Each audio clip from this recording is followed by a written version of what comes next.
সকলকে নমস্কার, প্রণাম, শুভ সুস্বাগত। ধন্যবাদ। ধন্যবাদ। মঙ্গলালোকে বিরাজ সত্য সুন্দর শুভ সকাল সকলকে স্মরণীয় হয়ে থাকবে। আমরা ঋণী হয়ে গেছি, আমরা ধন্য ও কৃতার্থ বোধ করছি।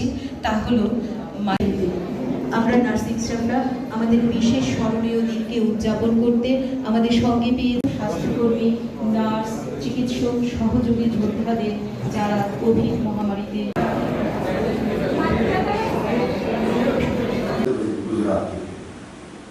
যখন বুলেট ট্রেনের কথা মোদী বলেছিল, অনেকে বলছিল না না, কোথায় মোদী গল্প শোনা।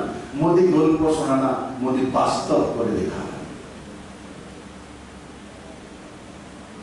তাই আজ আমি সমস্ত নার্সের বোনদের কাছে, শুধু এই সমাজে যারা আছে তাদের জন্য নয়, আপনারা মহিলা চ্যালেঞ্জ স্বীকার করা তো মহিলাদের আদত থাকে, তাই করেনি যে আমাদের হসপিটালে স্পেশালিস্ট কতজন আছে না আছে আলাদা বিষয়। ম্যাক্সিমাম পেশেন্ট কিসের জন্য আসে একবার নিজের তালিকাটা তুলে ধরুন তো। কেন ওপেন হার্ট সার্জারির জন্য এখানে আসে যতটা বিএম হসপিটাল কিসের জন্য বিখ্যাত? গানের জন্য। কোন গর্ভবতী মা এখানে আসেন এই হসপিটালে, তার জন্য এই হসপিটালকে ত্রিপুরাবাসী চাই, আমি জানি তার একটা নাম রয়েছে। আমি বিএম হসপিটালে চাকরি করে বললে মানুষ আপনাকে সম্মান করে, আপনার মর্যাদা, তার একটা ঐতিহ্য আছে। আমরা এমন করতে পারি না? আমরা জানি যে সে অসুস্থ, বাড়িতে হলে